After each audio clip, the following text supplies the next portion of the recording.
para que nuestro cónyuge reaccione de esa forma. Y eso es bien peligroso, porque entonces lo que hacemos es dar por sentado de que la esposa o el esposo va a explotar. Y muchas veces ya venimos para ayudar a que esa explosión suceda. Y es un grave error también. Debemos siempre nosotros, ¿cómo? Venir con, como dice, la respuesta mansa aplaca la ira.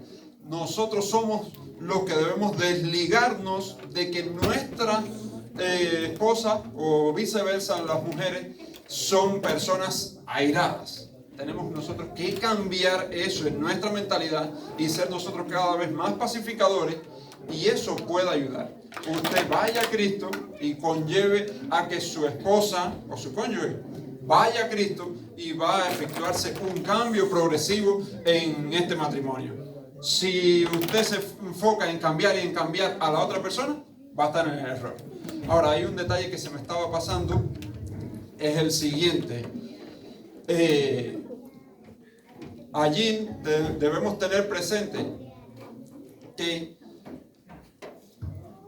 se me quiere ir, lo tenía ya. Si se va, se fue, vamos a buscar otro. No, lo dejé para después y ya se me fue la idea. Es bien importante, pero ahora no recuerdo. El punto, debemos concentrarnos en no luchar por cambiar, sino cambiar nosotros mismos. Hay deudas, hay aspiraciones en el matrimonio que son también un poco dañinas. Cuando nosotros que anhelamos un cónyuge a una meta o una norma muy elevada, va un poco más allá de la realidad, incluso va más allá de lo que nosotros somos capaces de dar. Eso conlleva a que la situación sea más difícil. Yo espero que mi esposa me trate siempre con amor. Son mitos que existen que pueden ser dañinos. Yo espero que mi esposa sea siempre, esté lista, siempre bien bonita, bien arregladita cada vez que yo llego a la casa. Y así vemos esos mitos que son muy clásicos en las películas y en las novelas, pero que no son 100% reales. Entonces, cuando esas expectativas son muy elevadas, nosotros tendemos a clasificar, exactamente, que no se cumplen, tendemos a clasificar que nuestra relación va mal. Y hay veces que no es que va mal, va normal, pero lo estamos queriendo evaluar muy por encima de la realidad. Y debemos tener presente eso y analizar entonces nuestras expectativas, para si son expectativas reales o racionales, es bueno esperar que se cumplan. Pero si son expectativas irracionales, hermano, hay que eliminar esas expectativas. Hay que desterrarlas y enfocarse en alguna expectativa real. Por ejemplo, esta expectativa: ¿es bueno desear un matrimonio libre de conflicto? ¿Es bueno? ¿Es bueno tener un matrimonio libre de conflicto? Que no discutan para nada en ningún momento. Libre de conflicto, ¿es bueno? Sí. ¿Cuántos quieren ese matrimonio? Amén. ¿Cuántos lo quieren? A ver, ¿cuántos lo tienen ahora? ¿Cuántos tienen ese matrimonio libre de conflicto? Yo no lo tengo y creo, no veo ninguna mano levantada. Entonces, debemos ser realistas en ese aspecto. Es muy lindo, qué maravilloso, pero esperar que exista un matrimonio libre de conflicto es prácticamente imposible, porque estamos hablando de un hombre imperfecto y una mujer imperfecta. ¿Cómo la unión de dos seres imperfectos va a dar perfección? La unión de dos seres imperfectos junto a Cristo da una unión sólida, pero no libre de conflicto. Tenemos que aprender a manejar esos conflictos junto a Cristo. Entonces, así debemos analizar muchas expectativas que tenemos y ser un poco realistas en esos aspectos. Por lo tanto, en cuanto a la pregunta de forma específica, usted cambie, usted sea amoroso, usted, y conlleve a que usted vaya a Cristo y que su esposa o esposo también vaya, y eso es lo que puede apaciguar la ira. Muy bien, pastor, muy bien. Así que solo el Espíritu Santo, ¿verdad?, nos ayuda. Tenemos muchas preguntas aquí. Déjame ver, agarrar, por ejemplo, ok, esta. Vamos a ir poco a poco, porque todas estas es con relación a lo mismo. Todas estas Sí, es lo mismo. vamos a ver esta. No entiendo por qué en el tiempo de los judíos trataban a la mujer de menos importancia si ellos conocían la palabra de Dios. ¿Por qué en el tiempo de los judíos trataban a la mujer de menos importancia si ellos conocían la palabra de Dios? Toda suya, pastor. Yo. Yo le paso la difícil a usted, me quedo con la fácil. ¿Por qué en el tiempo de los judíos Sí, a la mujer trataban a la mujer de menos importancia si ellos conocían la palabra de Dios? Bueno, realmente en la etapa de la historia bíblica, en el tiempo de los judíos, estamos hablando de un periodo que culturalmente, tristemente, no le dieron el valor que tenía a la mujer. Sí, conocían la palabra de Dios, pero vemos que Dios fue tolerante con muchos aspectos que no constituían el plan de Dios, pero Él los toleró a su pueblo y los fue llevando progresivamente del conocimiento básico que tenían progresivamente a una mayor luz. Y su plan era ir perfeccionando a ese pueblo escogido, ir perfeccionando a esa nación, pero fue como paso a paso, fue un proceso. Entonces, uno de los elementos que ellos no tenían bien claro en su mentalidad era el valor de la mujer, la posición de la mujer, el lugar que tenía la mujer.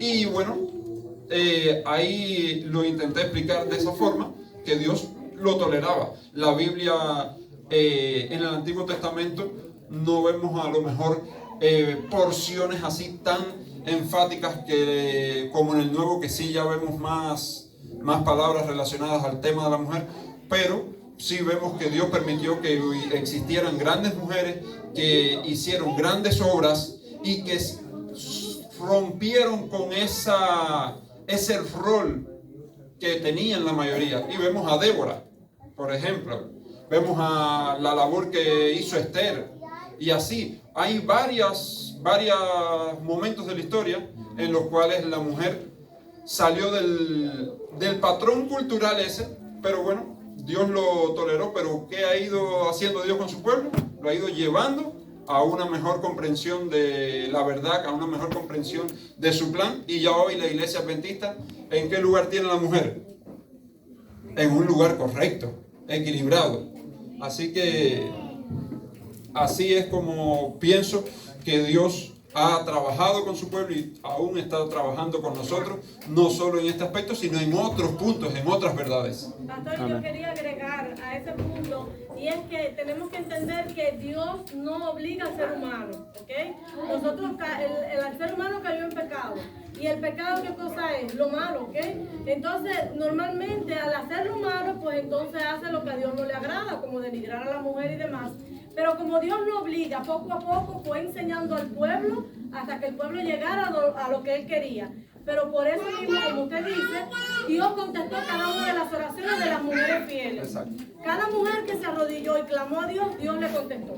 ¿Entiendes? Entonces podemos ver eso. Estuvo Ana, estuvo Abigail, estuvo Débora, que con Barak conquistó muchas cosas, estuvo Esther. Hay muchas mujeres, y también vemos que dentro de la descendencia de Jesús hubieron mujeres, porque es que Dios quería que el pueblo entendiera que nosotros las mujeres somos un vaso frágil, y lo digo muchas veces. Exacto. Lo que pasa es que como no obliga, fue paulatinamente.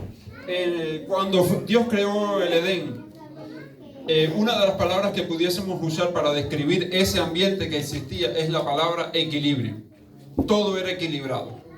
El clima era equilibrado, todo. A raíz del pecado, ¿qué pasó con ese equilibrio? Se acabó el equilibrio.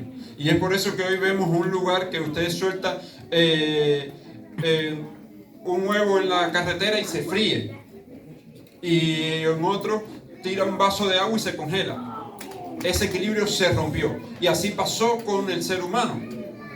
ya de pasar de una posición donde todos estábamos al mismo nivel, bien equilibrados, bien en un ambiente especial, ese desequilibrio conllevó a que la mujer tomara o jugara un papel aparentemente menos importante. Y ya algunos se enseñoreaban de las mujeres, pero no era el plan de Dios. Dios progresivamente ayudó a que eso fuera cambiando. Y tristemente hoy todavía quedan culturas que no han cambiado, pero ya son las menos, gracias a Dios. Así mismo, todo cuestión de cultura en aquel tiempo. Muy bien, gracias a Dios. Por eso el Señor nos manda, pastor, a ser uno, ¿verdad? Tenemos el mismo valor. Así que, ok, aquí viene otra. ¿Qué se debe hacer cuando una persona... Ese lo voy a dejar para aquí porque entra dentro del mismo grupo. Vamos a ver esto. Ok, quiero que nos dé un ejemplo de cómo hacer el culto familiar por la mañana. ¿Cómo podemos hacer el culto familiar en la mañana, pastor? Ideas, tomando en cuenta que el Señor manda que nosotros nos reunamos como en el santuario, a ofrecer servicio al Señor en la mañana y en la tarde. ¿Cómo se puede hacer un culto en la mañana saludable? ¿Cómo hacer un culto en la mañana que logremos involucrar a nuestros hijos? Y más en este país, pastor, que muchos se levantan de madrugada a trabajar. ¿Cómo se pudiera hacer esto? ¿De qué manera se pudiera hacer? Y pueden participar, la iglesia puede participar. A ver, pastor. Bueno, pienso yo que si uno intenta dar un posible ejemplo o un posible, sería algo complicado. Creo que no debiese ser el punto. Yo creo que debiésemos hablar de algunos principios que debiésemos tener en cuenta para el culto matutino y también el vespertino, como decía el pastor.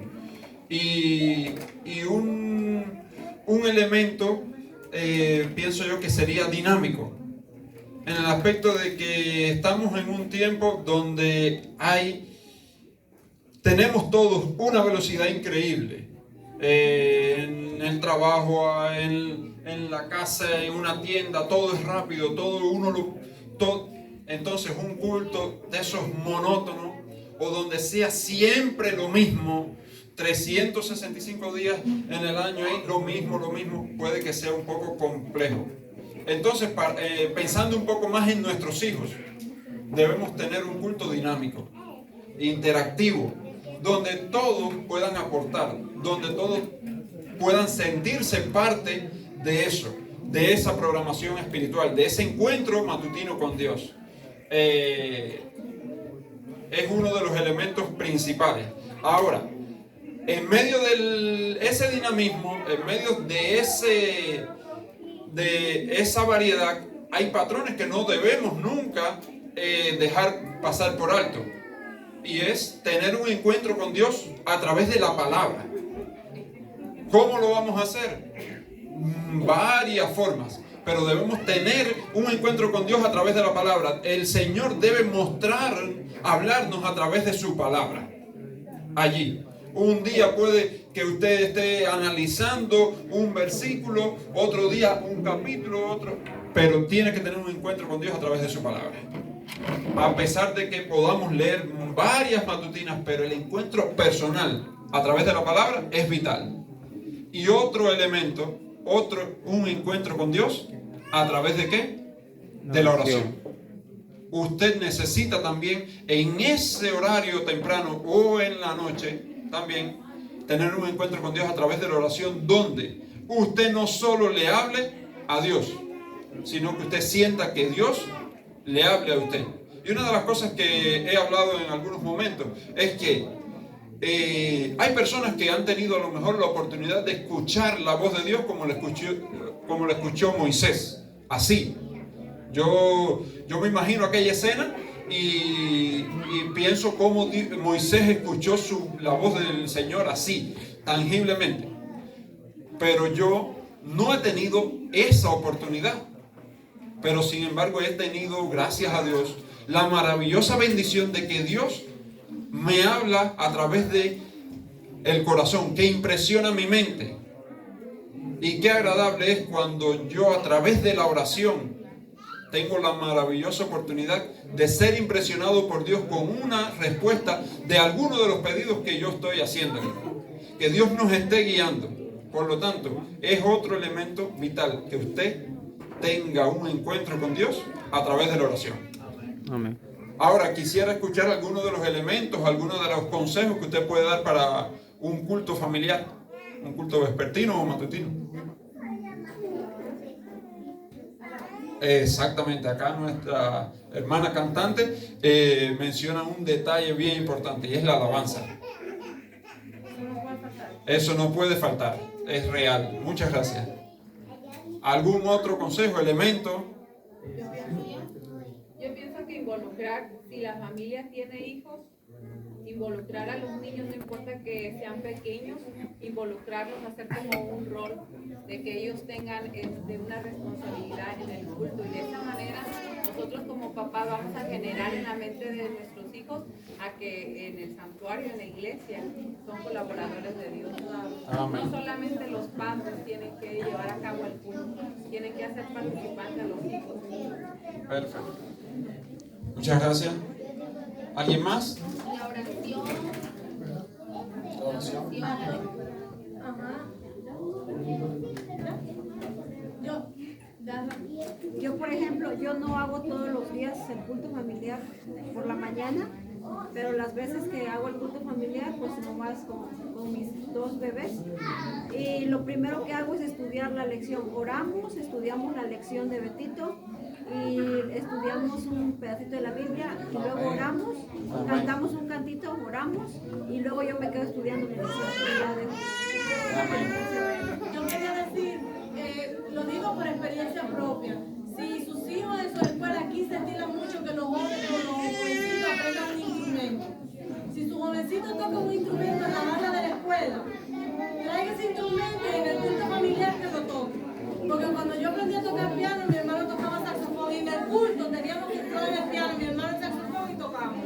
Y eso nos ayudó, como dice Aleli, después venir y hacerlo en la iglesia. No es solamente en la escuela, porque en Cuba no se hace en la escuela, pero aquí sí. Entonces luego nuestros hijos tocan en la banda de la escuela, pero no tocan ni en la iglesia ni en la casa para alabar a Dios. Añadir alguito, vamos a añadir alguito. Y quisiera que todos me prestaran atención, todos.